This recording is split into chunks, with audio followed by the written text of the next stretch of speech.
This is problem 15.24. It's on page 667. A load is to be raised 20 feet by the hoisting system shown. Assuming gear A is initially at rest, accelerates uniformly to a speed of 120 RPM in 5 seconds, and then maintains a constant speed of 120 revolutions per minute. Determine A, the number of revolutions executed by gear A in raising the load, and B, the time required to raise the load. Okay. So we are given that the change in the Y position of the load, this is an L, is 20 feet. The initial angular speed of the gears is 0. The angular acceleration of A is constant. And the final speed is 120 revolutions per minute. That's an E, not an O. And the amount of time that elapses is 5 seconds. We're supposed to find the change in angle and the amount of time to raise the load. Okay?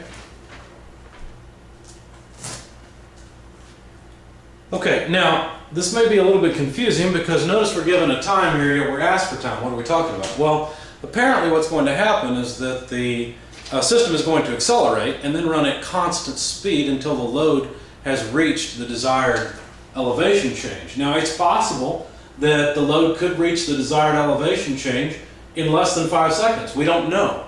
We just know it takes 5 seconds before the thing comes to a final speed of 120 revolutions per minute. Now, the tangential velocity is something that will be very important, but let's start off talking about the tangential velocity at the intersection between gear A and gear B. Okay, where those two meet, there will be a tangential velocity. Let's see, in order to raise the load, then this point has to move in that direction. So the velocity, the tangential velocity on A equals the tangential velocity on B.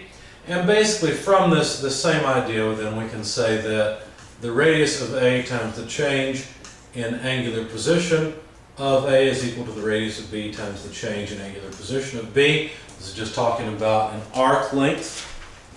So basically, as this point moves around, that arc length has to be equal to that arc length. Okay, that's all that equation says. And then also the angular speed of A multiplied by the radius of A must be equal to the angular speed of B times the radius of B. Notice this is just an extension from this tangential velocity, whereas this is more of a position thing. So this is a velocity relationship, this is a position relationship. Okay. Now further, we can differentiate this equation and say alpha A RA equals alpha B RB. And so basically what we can do is write the change in angle of gear B in terms of the change in angle of gear A as RA over RB. We can write the speed of B in terms of the speed of A as RA over RB. And we can write the angular acceleration of B as the angular acceleration of A times RA over RB. So you see that the gear ratio basically is very important here because it relates the motion of B to the motion of A. Now we were given that the final velocity of A, the final angular velocity, is 120 revolutions per minute. So why don't we use that to find the angular acceleration of A? The angular acceleration of A, this is just a constant acceleration equation, would then be final velocity less initial velocity divided by time. We know that the initial velocity is 0, so this is simply 120 revolutions per minute divided by 5 seconds. Now there's 2 pi radians per revolution and 1 minute per 60 seconds. And so you can also write the angular acceleration of A as approximately, because I rounded it off, 2.5133 radians per second squared. Now notice this comes from here, just changing the units to radians per second rather than revolutions per minute. Okay.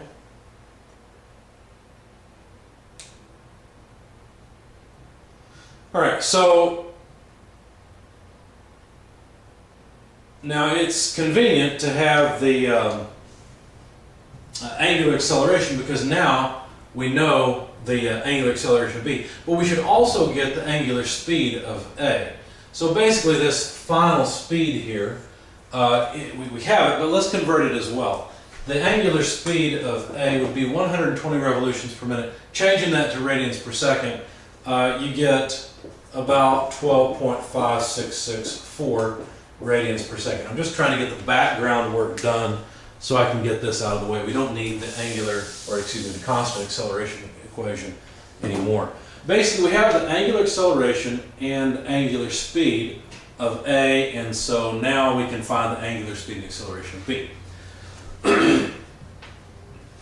Now, the last thing to do is ask the question, well, what happens from 0 to 5 seconds, right? So from a time between 0 and 5 seconds, what's going on? Well, during that time, the gears are rotating, of course, and the block or package or whatever the load is moving up.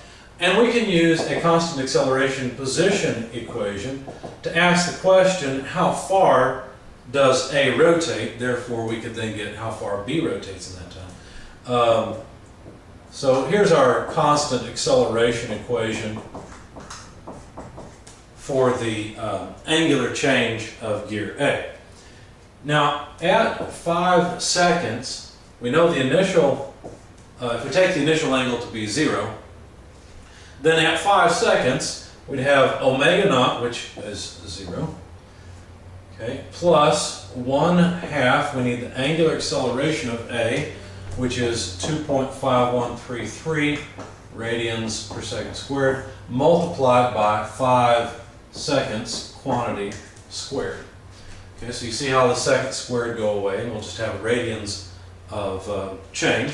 This comes out to about 31.4159 radians, which turns out it's actually exactly 5 revolutions.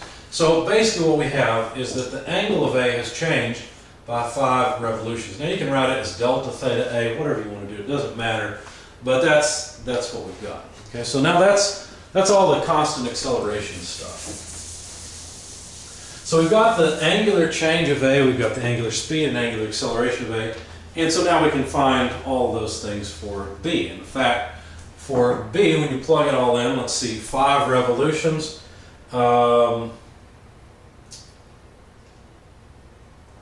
Oh, I know what I did next, excuse me. Now, as B changes angle, if you multiply that change in angle by the radius out to point P, because notice point P where the load connects, that's the pulley radius, notice it's different than the pitch diameter of gear B. So if we want to know the arc length around, let me draw it.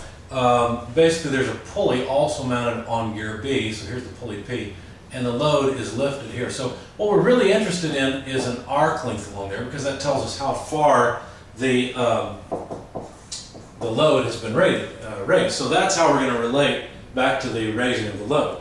So basically, we can solve for how much change in angle B would have to incur in order to raise the load. Delta theta B would be delta y of the load divided by the radius of the pulley, RP. So this is 20 feet divided by 15 inches. Of course, we have to convert 12 inches per 1 foot. And what we'll get is an angle change in radians. In fact, it's a nice round number. It's 16 radians. Now, the question is, in 5 revolutions of A, have we accomplished 16 radians in B? I don't know. Let's find out. So, let's see. Let's do it this way. Let's rearrange this to solve for delta theta A in terms of delta theta B.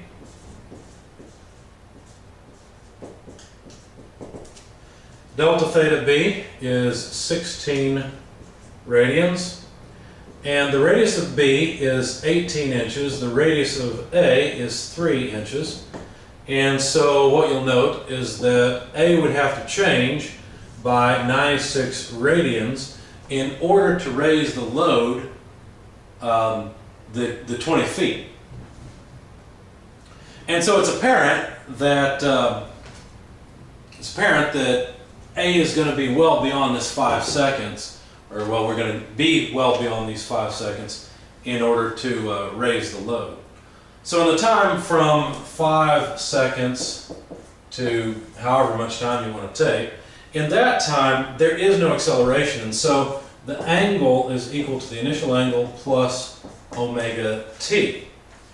And so basically, let me erase some of the stuff at the top because we don't need it anymore, and I need the space.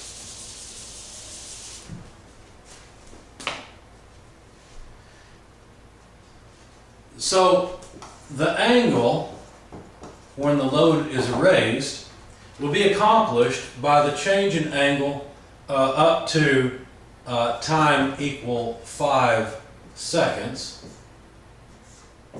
plus what happens after the wheels are moving at constant speed. See, so basically this angle change that is accomplished during the first 5 seconds is just during acceleration, and then we accomplish constant angle changes thereafter. Now we know the total angle change required for A is going to be 96 radians. So let's see. So solving for the amount of time delta t during the constant speed section, we'd have the angle required for the full raising of the load less the angle that was accomplished during the first 5 seconds divided by the final speed. Now we know that 96 radians is required in order to raise the load, and we know that 31.4159 radians is accomplished during acceleration. We also know that the final speed is 12.5664 radians per second. Of course, all the radians go away. And so you find that the amount of time above and beyond the acceleration time, this delta t here, for the load to be raised, that delta t is about 5.139 seconds.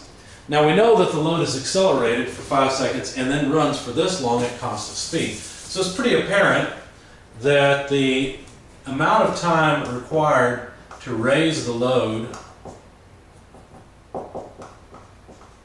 is just the 5 seconds plus 5.139, and so that's 10.139 seconds total to raise the load. So notice this consists of 2 portions. There's the constant acceleration time and then the time